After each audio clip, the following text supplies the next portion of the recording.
Hello, everyone, and welcome to the Evolve with Emily show. I'm your host, Emily Hayden, and I just want to remind you guys that we are now broadcasting video live on YouTube, so you will get all of the sessions on YouTube. Please join us over there. One of the reasons why I wanted to be on the YouTube platform with my podcast is because I watched some podcasts and I realized that you just have a deeper level of connection with people when you can see the way that they're saying things.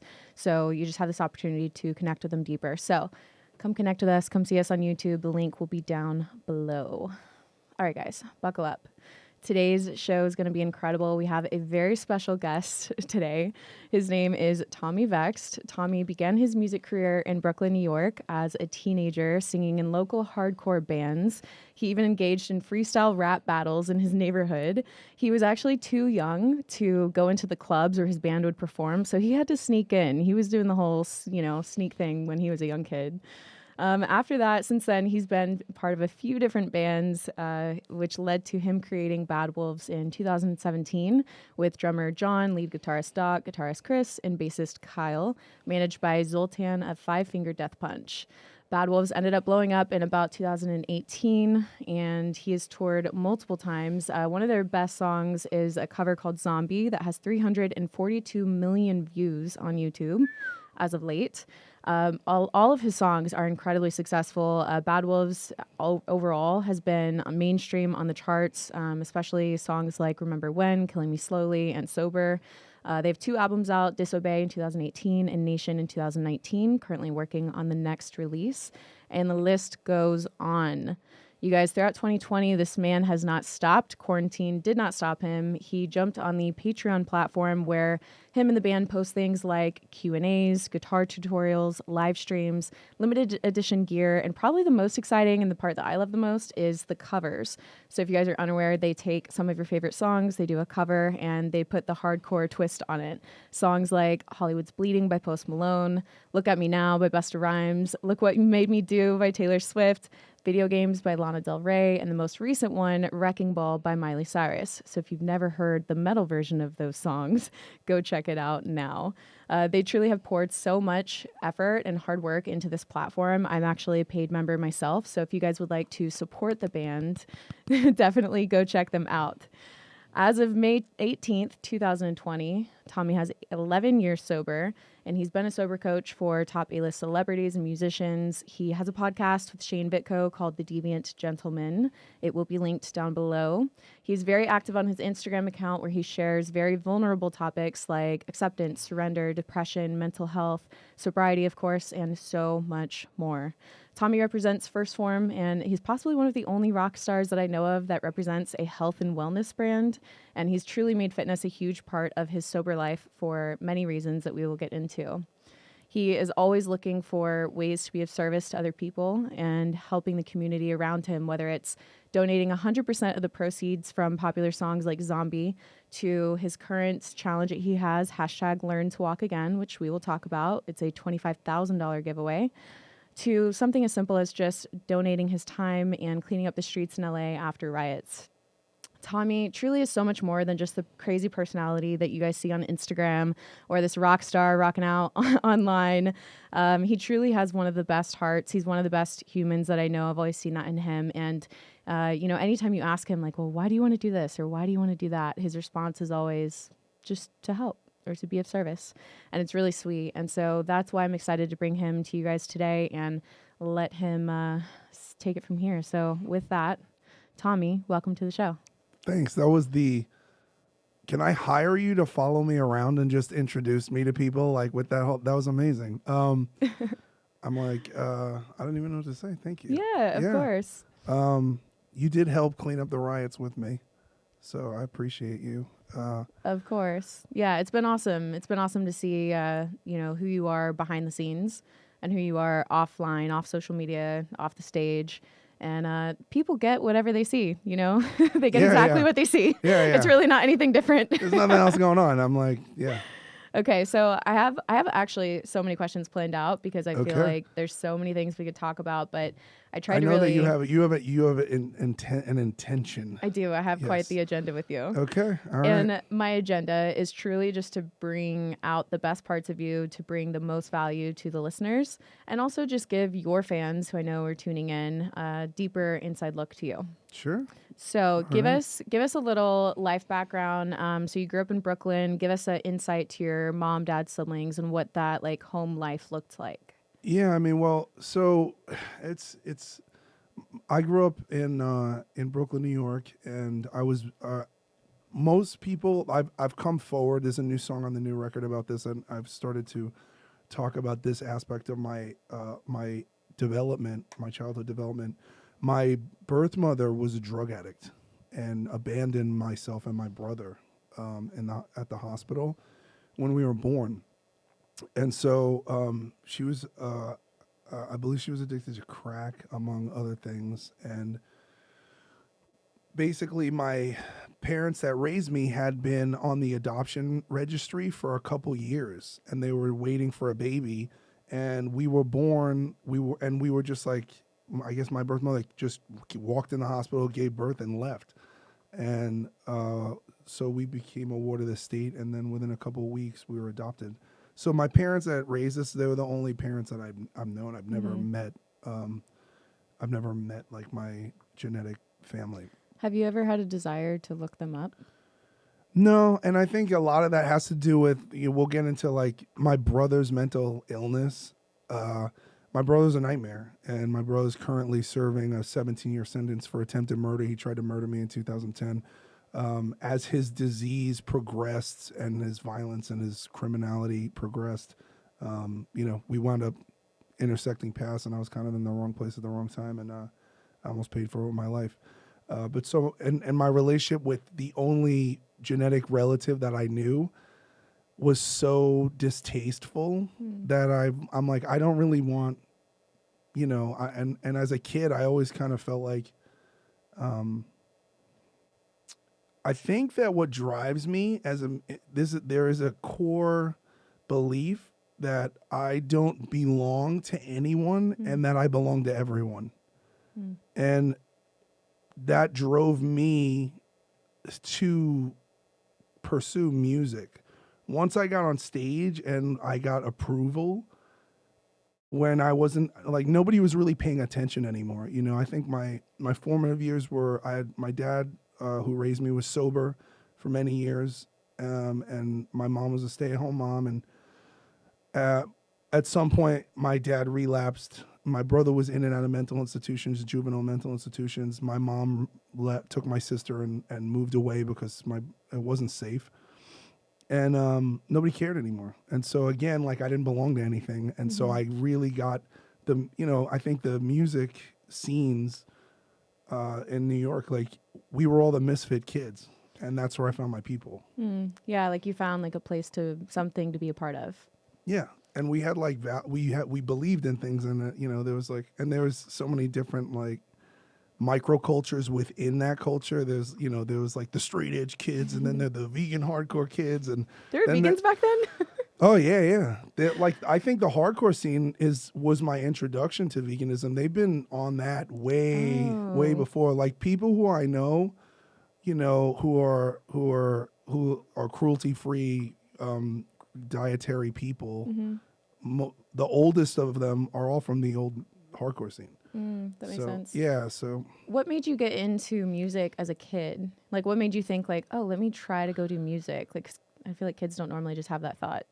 I don't know. I was always able to, if I heard, my mom sang in the church choir, and I could pick up a song. That's cool. Like, my dad loved like the Beatles and like other classic rock bands, like Rolling Stones, or, sometimes like, 80s pop would be on, like Tears for Fears and all that stuff. And if I heard something once, I knew it. When was the first time that you were like, oh, I have something with this? Do you remember that feeling? Yeah, I was in the 6th grade, and I was chasing skirt. Wait, what happened? Tell us. So I went to my first week of middle school. Nothing's changed. Everybody, now they chase me. and it's not about. Listen, Wow. the tables have turned, my friend. But if you work real hard and do real Stop. good, you too could be. Anyway, a lead singer. So I remember I was in junior high school. I had just started. It was my first week in junior high school, and we had shop class, which is. I think it's like on Tuesdays, and it's like an extra class, Extracurricurricular. So all my buddies took wood shop and metal shop, so they you could telling build stuff, and that was that's what they thought was cool. Yeah. And basically, all the girls went to choir. So I remember in the hallway saying goodbye to my friends, and I was like. And literally the hallway was split, and then the chorus room was down there at the piano. I was like, and I was the only dude. Wow. And my teacher, Mrs. Katz, went around the classroom and would play piano notes and point, and play a note and point. And she hit a note, and then I sang it. And then the whole room stopped, and then she hit another note, and she was like, sing this. And I was like, so I just kept singing notes. She was like, can you sing? I was like, I don't know. And she was like, well, do you know a song? And I sang, what was it? I Swear. Can you still sing it? I swear. It's the same from Just Friends, that song. And the whole class was like, yo, like. Wait, can you sing it? I don't remember it. By the moon and the stars in the sky. There we go. Yes. So I sang that, and then everyone was like, oh my God. And then and I was like, ooh, attention. You know what I mean? And I was like, you got to understand too, Tommy Vext in sixth grade was chubby with a Wolverine t-shirt that was too small and like my lunchbox. Wolverine, that's some good foreshadowing for the rest of your life. Yeah, pretty much. Yeah. Right? Yeah. What was the lunchbox comment? I missed that. With my little crappy lunchbox. Oh, cute. Yeah. Okay. I don't remember what my lunchbox was though. Actually, I think I didn't have one. We had that was when Jansports became cool. Is that the Velcro, the one with the Velcro? It's the backpacks where they have the little strings and people would steal them off and you'd collect them. But like somebody got stabbed in my school, but like, dude, it was I know, yeah, it was. So then they outlawed the strings on the Jansports because kids were fist fighting over them and stealing them. Oh my gosh. Yeah, dude, back in the day, like I remember getting like a nice pair of Jordans in the 7th grade and being afraid.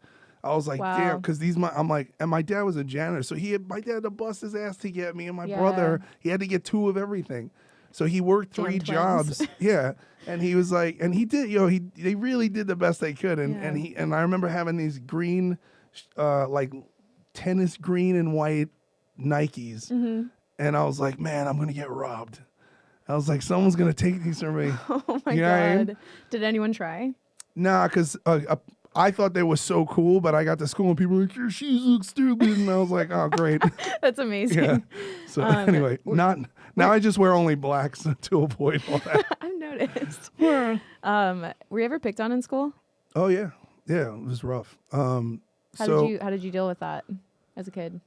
I mean, I probably made me more introverted. I think I'm an addict. Obviously, my first addiction was food. And so sugar, like I was like, I was like born addicted. And I remember I'd have like $1.65 to go get lunch. Like lunch was $1 and the bus was 65 cents. And I'm like, if I walk to school early, I can get 65 Swedish fish. Shut up. So I would hustle it up. You know? Hey, at least you're getting your steps in. Yeah, but I didn't, but then I'd be like, can let me use your bus pass? And oh my God. And then my favorite thing to do is to like get as much Swedish fish as possible and Crystal Pepsi and draw comic books by myself. Really? Yeah. What kind of comic books? Oh, everything, like all like Marvel, X-Men, DC. Spider-Man, Venom. Cool. I have the original Infinity Gauntlet. Do you still draw? No, I don't. Once I got into music, I stopped drawing. Okay. What are some of your musical inspirations, or is there anyone that kind of inspired you at the beginning of your career, maybe even as a kid? Yeah, I mean, my dad introduced me to the Beatles and that stuff. So, and I didn't get it till actually I was in my 20s. So I already knew all these Beatles songs. I knew every Beatles song.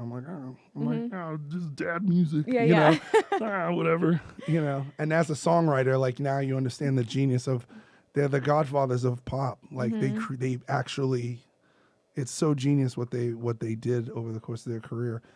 And the Beatles are a large reason why this year I went in and did 2 cover albums, because the Beatles started out as a cover band, and by learning all these hit songs, it ingrained in them a technique and an intuition of how to create something that connects to an audience. Oh, wow. So this whole year since we haven't toured has just been like, it's just songwriting college for me. That's awesome. You know, and simultaneously, as we're writing our new record, our songs are getting bigger. Oh, that's so awesome. it's not a mistake.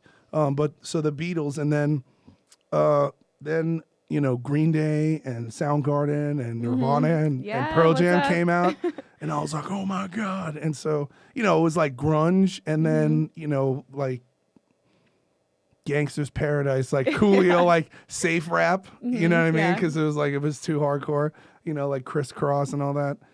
Then Biggie came out, and like Biggie came out because I'm from Brooklyn. That was it. Everybody, like the Asian guy at the deli was like, Biggie Smalls, Notorious B.I.G., best rapper all time. Like anybody who's Asian is offended. Fuck you. I'm sorry. I'm not a good person. Anyway, I'm not politically correct. Sorry. Anyway. Tommy Vext, everybody. Yeah, I make fun of everybody. It's okay. Just stick around. You'll be made fun of as well. Yeah. If your feelings aren't hurt by the end of this, just email me and I'll just hurt and just give me a description of yourself and I'll hurt your feelings. Sorry. This is my life though. Yeah. Okay. So anyway, so Biggie Smalls, Ready to Die came out. So that was like, then rap was like, yo, this is hard. It's fucking hard. So yeah, tell us about the rap freestyle battles when you were a kid. No, we just had everybody tried to be a rapper. So like Wu-Tang was a big deal. Biggie was a big deal. Some people like Tupac, but because it was West Coast, we sided with the East Coast. So people, it was more like Nas, Jay-Z, Mobb Deep.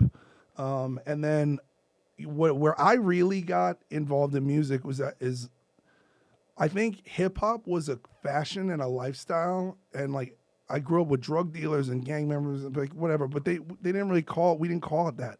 People were just hustling on the block. Like it wasn't like like the movies make it out to be.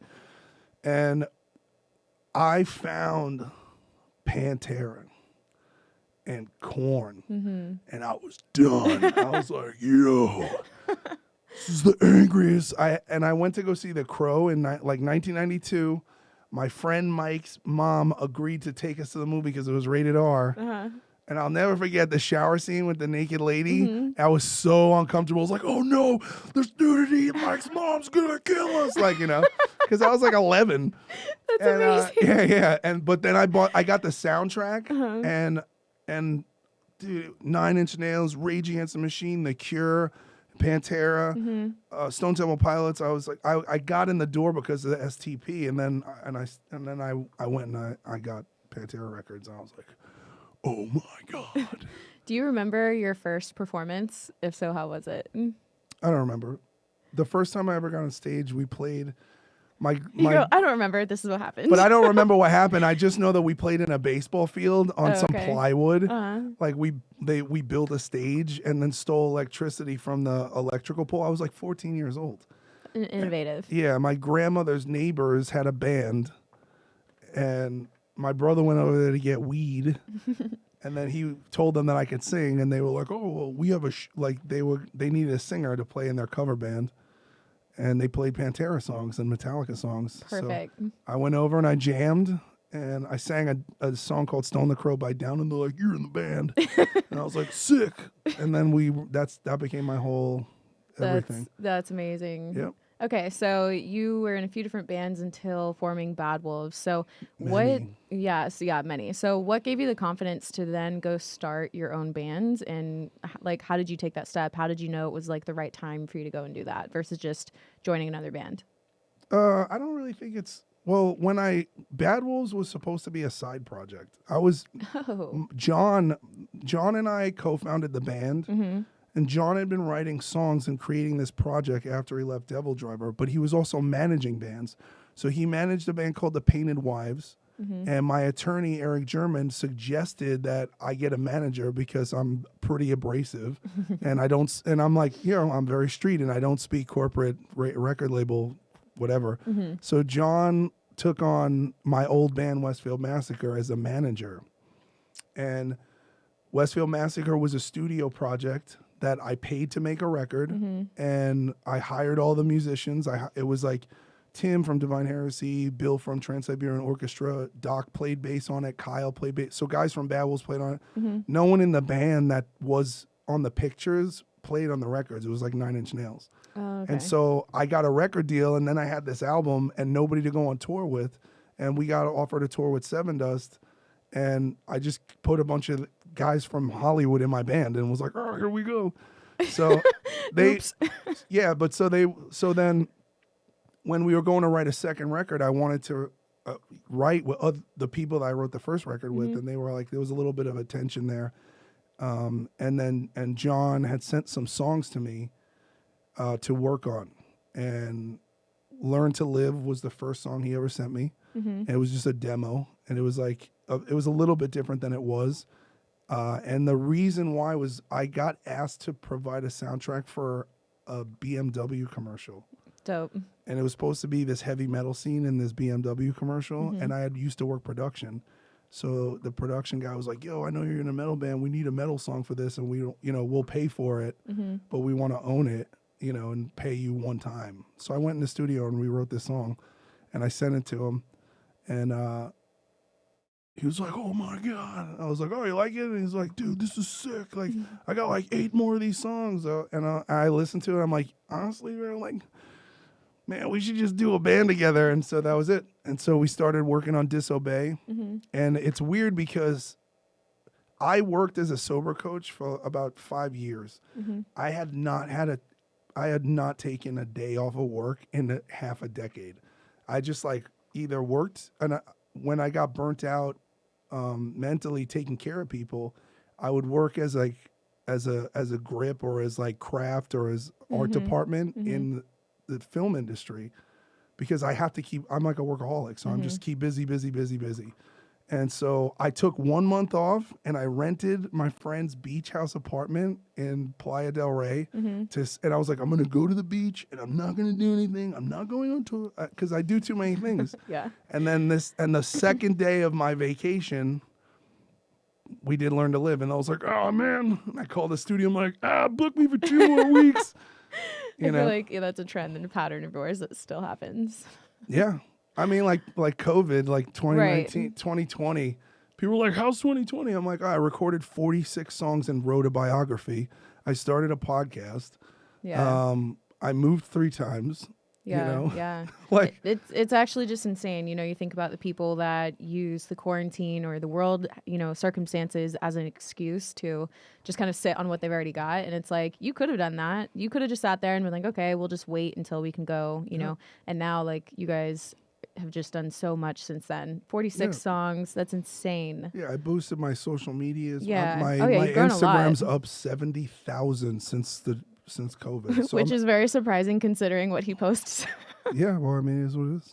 Very polarizing is what I'm saying. So people. Well, it's not. I don't think it could be polarizing, but the thing with me is that with the state of, nothing is more punk rock than telling the truth when the system is telling you can't tell the truth. 1,000%. And whatever your political belief system is, I'm a fuck you kind of person. I'm like, oh, you can't say that. I'm like, I just did. I just did. So what? How did your teachers like you growing up? A couple of them really like me. Yeah? Yeah. Oh, okay, good. Yeah. I was like a star student when my family unit was together. And then when my dad started drinking and my brother started getting institutionalized, nobody cared. And I just like, whatever. Yeah. But I was always in the top of my class. Oh, that's great. And I took my GED, I think at 16, and I went to the class and and I was like correcting the teacher too much, and they were like, you don't need to come here. Because I studied stuff on my own. Like when I was a kid, I studied biology. Like I didn't just accept the curriculum. I was very much into science. I was very much into paleontology. I know a lot about global warming because I studied paleontology, and I know about the shift in the Earth's temperature between the Jurassic, Triassic, and Cretaceous period. And we could talk about the Mesozoic period. So there's so much stuff going on in here, that people are just like, I'm just like, no. I'm going to use that as a separate YouTube clip. Yeah. Just that whole last 30 seconds. Yeah. Okay, so I want to move into sobriety. So Yeah. you've been sober for 11 years, Yup. but clearly before you were sober, you were into drugs and alcohol. So what led to your usage in the first place? And then also, at what point did you realize that it was a serious problem that you needed to get sober from? Well, my drinking career started around 13. And it was just innocent, you know what I mean? Like, oh, we're at a block party. Like, oh, let's go steal liquor from, my friend's parents' cabinet Right. and fill it with water. And like, Right. I and think then everyone did we that. sip it and we're like, Yeah. like everyone's trying to be hard. We'll like take a shot. You're like, it's just horrible. Yeah, your eyes know? are burning. Yeah. But then too, it's like New York was like, there was a lot of lawlessness, you know, it was easier to get drugs than it was to get alcohol. If you wanted to buy alcohol, you had to find a homeless guy to buy it for you, which they did a lot, but it's like still, it's a mission. Yeah. And there were drug mission. dealers all over the place. Yeah. Right. Everybody's older brother or cousin was a drug dealer. So, but it started out experimenting and I didn't know my genetic predisposition. And, look, I had a lot of fun. I was like a kid. It was, the boys and we're in the band. And then, then it was like, kind of like, we're all selling drugs and my bro just stabbed a guy, but it's cool. Like, Right. It just like escalated. Yeah. Then I got stabbed and got run, And I think like that whole lifestyle of selling drugs and getting into fights and all that stupid stuff kind of came to a head when I was about 20. And, I was like living in the basement of my father's place. There was no heat, no air conditioning, no heat, no nothing. One of the windows was kicked out, and it was a like concrete floor, sleeping on a futon. And I had like my reptile tank, and it was just like, and that's all, and that's what I had. I had a bench press that I found in the trash.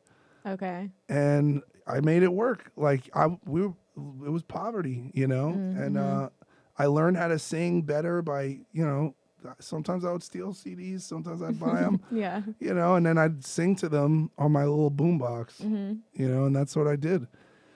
And I got into some trouble, and these dudes tried to kill me, and they ran me over with a car. They bashed my skull in with a baseball bat. They almost killed my friend. And then I got the memo. Like both my legs I couldn't walk.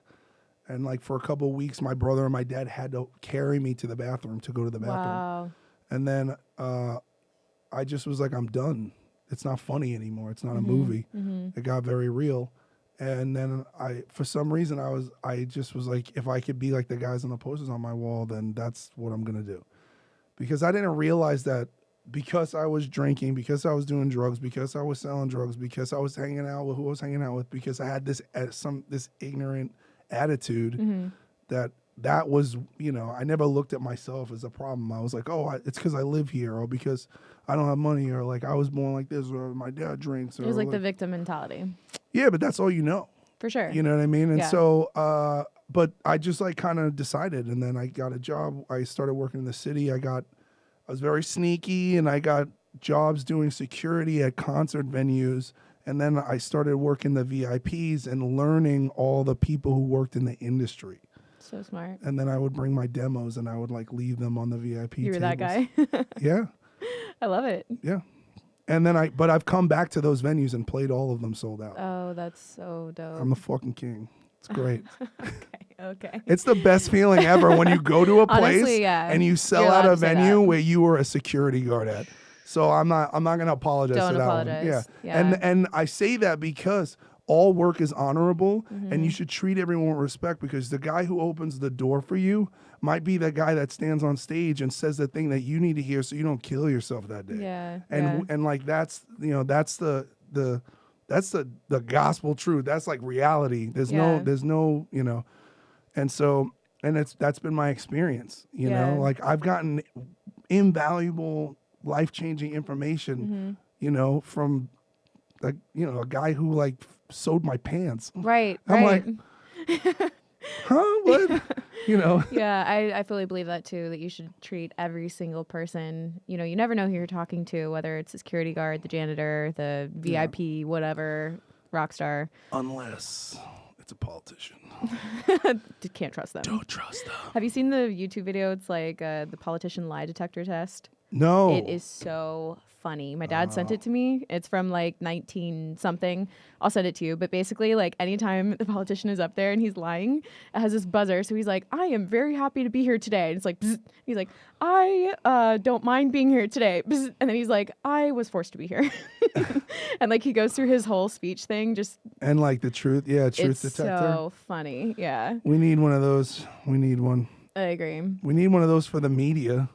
Oh, Like every man. time they tell you a We just wouldn't bullshit have story, media. they wouldn't even be able to talk. You turn CNN or whatever on, and it's just Someone has like a taboo button inside of a they're just loudspeaker. holding it the whole time. None of this is real. The battery dies. Oh, hang on. Like, oh, they're gonna say something. Okay, so back on track here. That was a nice little segue. Yeah. So I want to know, what are some foundational elements of sobriety and being in AA that have truly impacted your life in a good way? Like, what are some of those things that they have you do that just makes you a better person? Besides be sober. It's anonymous, so we don't say where it is. We actually refer to it as 12-step programs because there are multiple. Oh, so gotcha. there are different 12-step programs for different Oh. issues, from alcoholism to drug addiction. Some of them Right. are co-occurring, to Debtors Anonymous, to sex addiction, to love addiction, to adult children of alcoholics. I've been to all of those meetings. I don't identify with all of those issues, but I think it's always good to check in when you're having a flare-up. You know what I mean? But for me, my first year of sobriety, I gave up my music career, which was not really doing well, but it was the only thing I had. I ended up homeless. I tried to basically drink and drug myself to death after my ex had a late-term pregnancy miscarriage. And we had a very tumultuous relationship, and we were both addicts. And I used that event. It was a very traumatizing event, but I used it, instead of that being something to get my shit together, I was like, I'm checking out. And suicidal ideation has been a long-standing issue in my life, in before recovery and after. So I ended up homeless, and I was sleeping on my friend's couch, and he was sober, and he took me to some meetings, and I heard the truth. I went. There was a bunch of people telling the truth about themselves, and everyone was like, "Oh yeah, Yeah. you know, they're like, I fucking smashed my car around a tree, but I'm still here." And everyone's like, "Yeah." I'm like, "Oh, all right." You're all, my life's not that bad. I'm like, "I'll sleep on a bench in the park on Tuesdays," like, you know. Yeah. They're like, "All right, keep coming back." I'm like, "Okay." My favorite was like, people would like, there's like all these sayings that I really love and say now, but they when I was new, I was so annoyed. Like you hate on him. Well, people would say like, "We'll love you till you love yourself," and I was like, "How does everyone know I don't love myself?" You know? Yeah. Because how could, you know what I mean? Like, listen, nobody gets in here batting 1,000. You're not on a winning streak when you're like, "All right, I'm ready to hang it up, you guys." Yeah. And and I had for the first time, men of all ages, all races, and all social statuses in life, all taught me how to be a better man. Because I didn't really know what it was. Like my paternal mentorship and my father ended around 14 or 15, and my drinking accelerated simultaneously. And so a lot of alcoholics that start out as kids, when we get sober, we're around the same emotional age in emotional development and coping mechanisms as we were when we started getting severely into our disease. So I had to learn how to grow up. I had to learn how to live. I think that's huge because you have a emotional capacity to deal with your feelings and your emotions. You have a way to communicate that not a lot of people have. And so I think you having that kind of mentorship, like I know in the program, mentorship and, having like I guess your own sober coach kind of thing, right? It's called sponsor. Sponsor, Yeah. So like having your own sponsor is basically like a mentorship. So what are some of the things that they taught you that really shaped like how you handle yourself as a man? Because a lot of people don't know how to be a man. So like what does that even mean actually? So let's get into that. Well, I think accountability, you have to accept that you are what you are. You can't, for me, the first step is like, I'm powerless over drugs and alcohol. My life is completely unmanageable, you know? And then it just kind of moves on from there. Like, for me, I had to develop a spiritual relationship because I didn't trust anything. I didn't trust, I have, separation anxiety. I've been abandoned so many times. Everyone, I remember seeing the movie Blow with Johnny Depp, and when his daughter he can't go make it to see his daughter, and he says, everything I love goes away. My whole life is summed up in that. That was my whole life. Everything that I've ever loved has been taken from me, and when you're a victim, that sucks, right? But on the other side of things, you understand when you and the next step is accountability. So I'll get to that.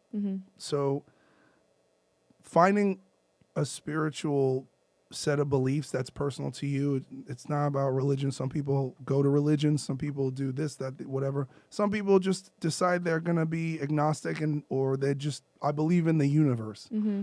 And I know that I'm not all powerful. If I go to the ocean and try to stop the waves, I'm going to get my ass kicked. I can't defy gravity. Like, I'm just a person. And, I had to be accountable. And I had to literally make a list of everybody that I had harmed and all the damage that I created. And then, I had to write everything out and look for where in each relationship or each situation or each resentment, whether it was the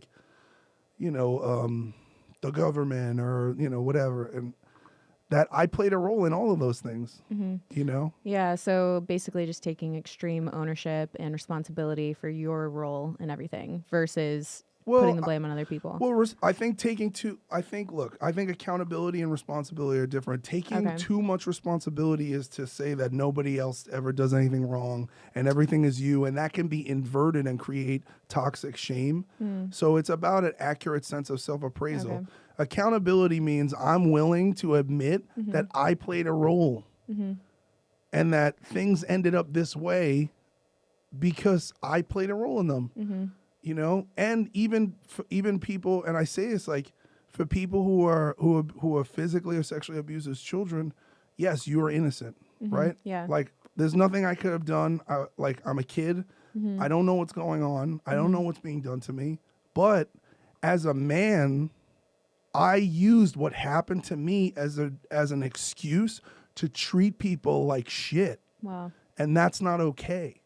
And so once you stop using these things as excuses, you don't need excuses anymore.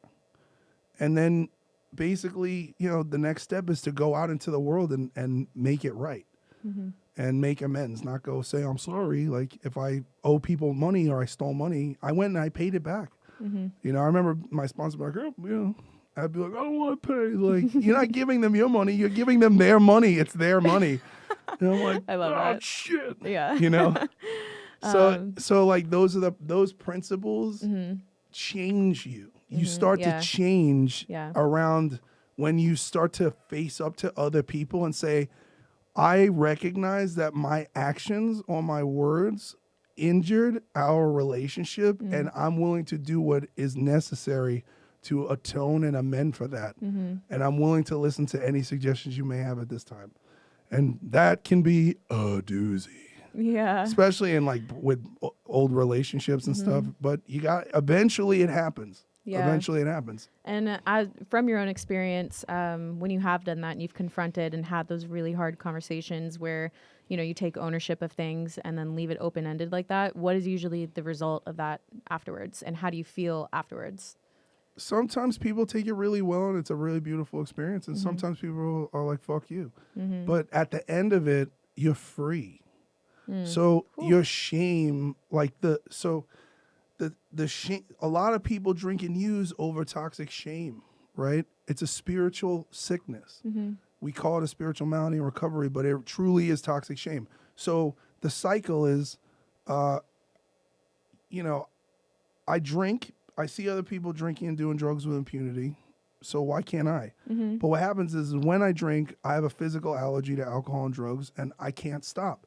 And then I do things under the influence that are shameful and horrific, and then I have shame, and then I come to, and I start to have all the memories and the thoughts or the questions about what I did the night before, and I'm filled with shame, and the only thing that's going to wash it away is to do the very thing that puts me in the predicament. And so it's a threefold cycle. And so once you remove that shame, you get more reprieve. You get a daily reprieve. You're like, oh, I don't have to, I'm not a slave to this. And like who I was, who I was 5 years ago does not define who I am today. How do you truly forgive yourself for things that you feel shameful for? I mean, what's the process of that? I mean, I find it harder to forgive people, like other people. But like my rule of myself is I make mistakes. We live in a culture where people, cancel culture, it's so pathetic because it's like, it's the weakest people who engage in this behavior and these witch hunts because they have the least amount of personal power over their own lives. So as soon as they get an opportunity to mob up and go chase Frankenstein with their pitchforks, they jump at it because it makes them feel powerful to deplatform or degrade someone who's built something for themselves. Right, yeah. You see what I'm saying? Yeah, 100%. And so basically we have lost the ability to make mistakes. What I thought, a year ago, I mean, literally a year ago today, I was like setting aside money so I could buy a house because around this time this year, I wanted to have a baby with my ex-girlfriend. That's not what's going on right now. I'm currently in a legal battle getting a restraining order from this person. So I make mistakes. Yeah. I make all the mistakes and I don't care. I am not supposed to be perfect. We are not meant to be perfect. Only God is perfect. Whatever God you believe in, you don't believe in God, I believe that only God is infallible and we are flawed. 1000%. And I think we have to allow ourselves and also other people the ability to make mistakes. And that's what evolving is all about, is like always being that next best version of yourself. I've always said I'm really not scared to speak out because I'm fully aware that I'm going to mess up. I'm going to get something wrong. And even with my own thoughts and beliefs and opinions, I feel strongly about them, but I'm always open. I'm always curious. I'm always, looking to better in every one of, those aspects. So for me, I'm kind of like, I was always taught as a kid to say, I am sorry, or I messed up, or I was wrong, and to like make it better. And my dad always taught us, like, first say what you did, like admit that you're sorry, and then you change your actions and move in a new direction. And that's amending, because you amend the behavior. You have all these terms. That's just for recovery me. It's just terms. My dad. But your dad knew. Like, I mean, I've talked to your dad. He's a great man, and like, I think it's so important, and it's been my experience. Like, it is so important for men to raise their daughters. Yeah. Because I've been in the relationships where, I've dated a few women who had horrifically abusive fathers, and it literally destroys their ability to have healthy relationships as adults. And I've had to do tremendous amount of work on myself because of my own parental issues and my own personal issues. And I think that, regardless of what your scenario is or what hand you've been dealt, that personal responsibility. And like I said, what happened to me, I don't do that anymore. It's what happened for me. Now, all the things that have happened for me make me uniquely qualified to help another person who feels like they're the only one suffering from this scenario and situation. And that's not the case. Wow. And you're somebody who's been in rooms full of people sharing all sorts of stories and trauma and things that they've been through. So I know, people listening right now, they probably feel like that person right now that's like going through something awful. They feel like they're the only one. Yeah. Like Me Too is the Me Too movement. Me Too was they took that from recovery. Oh, really? Yeah. They say the two most powerful words in recovery is Me Too. Because people come in with all this stuff and they share what's going on with them. And 99 out of 100 times, somebody in that room is like, yeah, me too. And they'll come up to you and be like, hey, I went through this and this is what I did. And that's how we, no matter how far down the scale we go in our disease, we can see how how our experience will benefit others. But that's for all people. That doesn't, that's like in all aspects of my life. Like, yesterday I spent an hour and 20 minutes on the phone trying to help teach a band how to better monetize their social media and provide better service to their fan base. Wow, yeah. For no reason. Yeah. Because I think, I'm just one homeless guy showing the other homeless guys where the bread is. I'm like, yo, there's bread over here. Yeah. It's like people get in my DMs and ask me like all kinds of questions. People ask me relationship questions. I'm like, I have a new girlfriend every year. I'm like, I am not the person to ask. I have I'm a train wreck. I think what you're saying is really powerful, though, in the sense that we're here to help other people, and everything that we've experienced is really just to pass it along and say, hey, I've been down that road. Come with me. I'll show you what the next step is. Yeah. And I think, quite literally in the program. Yeah. I think that's huge. I think mentors are something that's so needed right now. And I think people, maybe they're not somebody that would attend something like the 12-step program or something like that. But if they can find a mentor in any aspect of life to just kind of, take those steps with them, I feel like it's so beneficial. Like, if you didn't that's what I did. If you don't have a father figure, just go find one. Yeah. If you don't have a mother figure, go find one.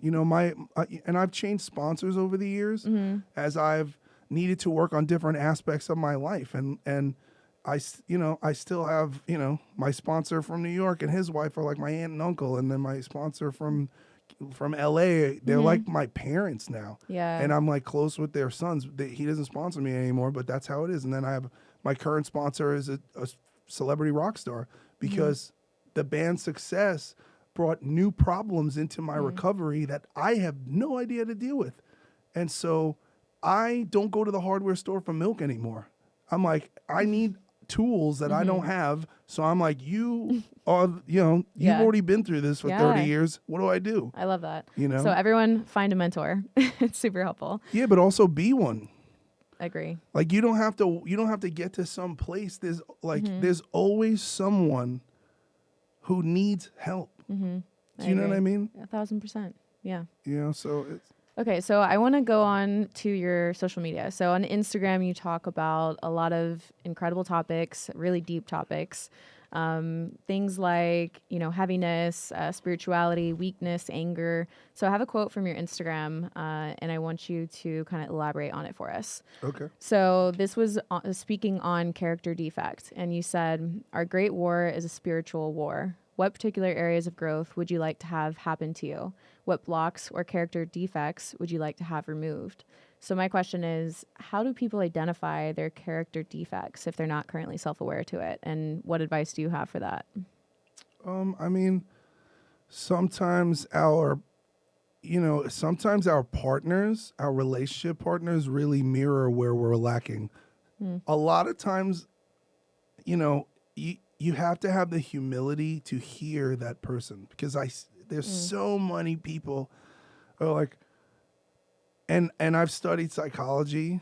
I don't have a degree in it, but I know a lot about psychology, and people are like, they say a lot of things that they don't understand. Like, I'm triggered. You're not triggered. You're offended. You're offended. Right. There's a difference. You're literally not triggered. I was murdered and I am diagnosed with post-traumatic stress disorder, and I can be triggered. Somebody who, a war veteran or a firefighter who gets, explodes in a fire, like they get triggered. You don't get triggered. You get upset or offended or don't like what you hear by perspectives that you don't like, that make you uncomfortable. And we have to stop being so obsessed with being comfortable. Everyone wants to be comfortable. They said this. And everyone wants to be right too, right? So I think some people can't hear because they just are holding on so tight to being right or to like one-upping or like winning the argument. Well, and then what they do is they like assign these like pop psychological disorders. You're like, you're a narcissist. I'm like, how do you know? Do you even know what narcissism? I read this. I just started reading articles Instagram online. Quotes. Yeah, I'm like, you went and you read a bunch of articles that allow you to believe that the person who is telling you the truth about yourself is mentally ill. You're mentally ill. Right. Like, what are you doing? Well, because in that sense, they're probably just projecting how they actually feel about themselves. But projection is a massive issue, you know what I mean? And so, it's humility. We keep losing humility. Yeah. The more that people are, people think they're famous. I've dated a few people who have social media followings, and they, believe it's real fame. Well, it's like none are so more enslaved than those who falsely believe they are free. Like, no one is so more a clown that thinks they are, you know what I mean? Like, you're not, they think that. Like they live in their own world. Yeah. And it's like, and it's addictive. And, what was the social dilemma? Yeah, I went and I watched it on your recommendation, and I thought it was really interesting. We become addicted to approval, and so we change who we are in order to make people we don't know approve of us. Literally. Talk about projection. Yeah. Like putting on a face or putting on a mask. Like, people have been wearing masks online for so long, so much to where I used to get comments in person. People would be like, "Oh my gosh, you're the same in person. Like, you're the same, your personality or whatever, or like physique," because I'm in bodybuilding, right? And I'd be like, yeah, I would be so embarrassed to like show you anything different online.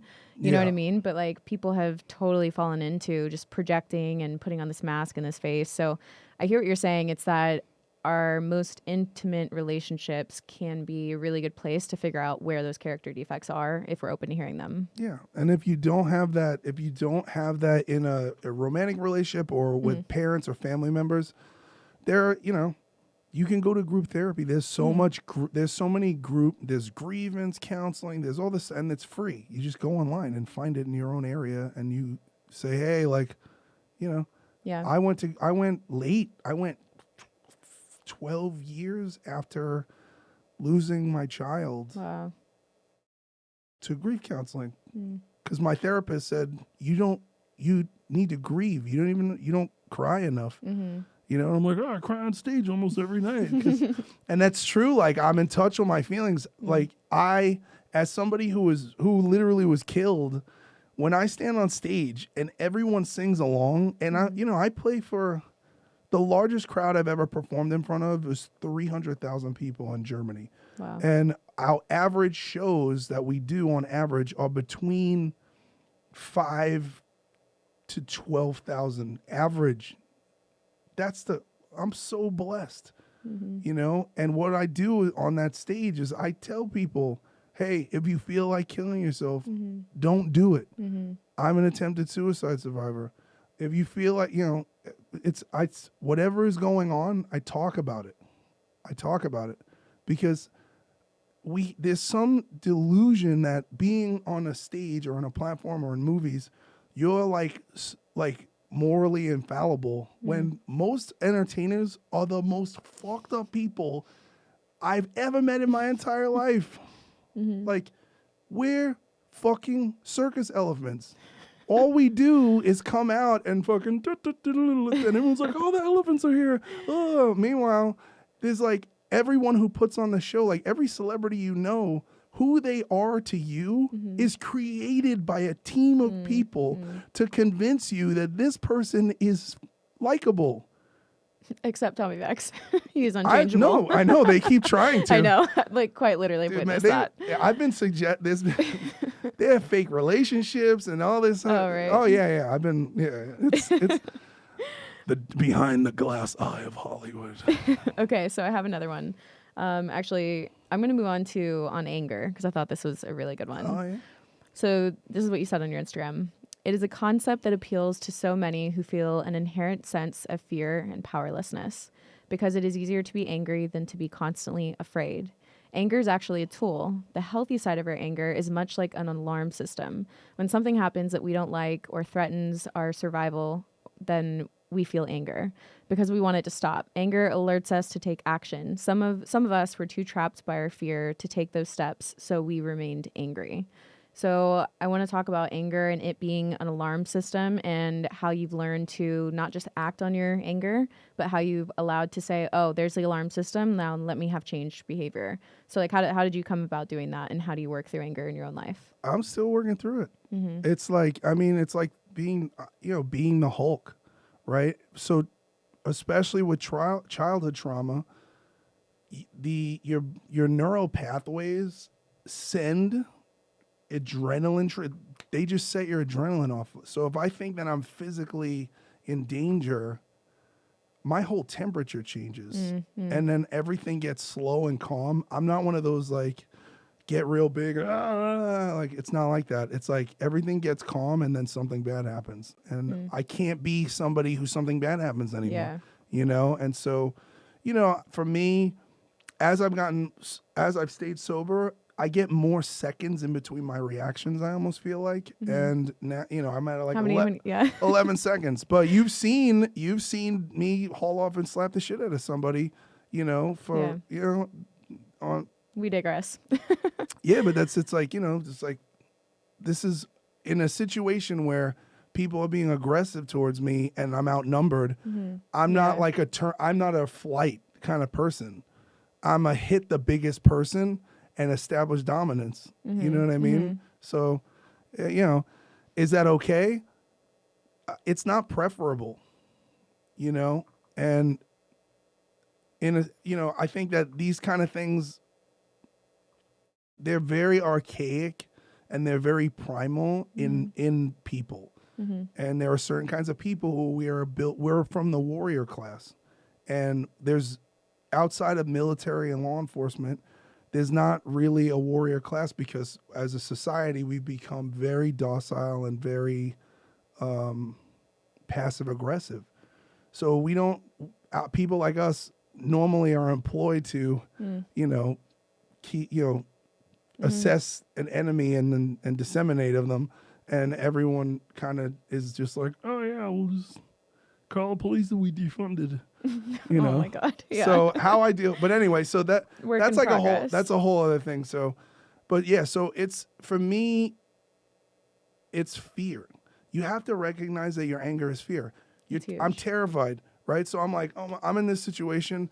This guy's being aggressive towards me. I'm outnumbered. I'm like, I have to knock this person out, Right. or I have to slap them and show that I am in such a position to defend myself that I will merely disrespect you without injuring you.